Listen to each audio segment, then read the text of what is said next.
Mobilitazione nazionale di uomini e donne in divisa che incrociano virtualmente le braccia. Nel mirino della protesta di Polizia di Stato, Aeronautica Militare ed Esercito, il contratto e la carenza di personale che colpisce di conseguenza anche i cittadini, visto che parliamo di sicurezza e di garantire la serenità della vita comune.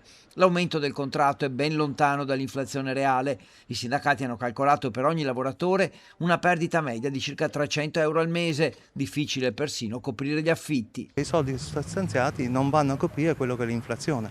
Praticamente i soldi stanziati in questa contrattazione lasciano l'amaro in bocca, anche perché noi avevamo già chiuso un contratto 22-24 in cui erano stati presi degli accordi, erano stati presi degli impegni che non sono stati rispettati. Inoltre i sindacati di polizia, esercito e aeronautica denunciano la gravissima carenza di organici che mette a rischio i servizi operativi in tutte le 7 province del Veneto, fanalino di coda in Italia davanti alla sola Lombardia, per numero di agenti ogni 100.000 abitanti, le criticità maggiori a Belluno ma anche a Padova.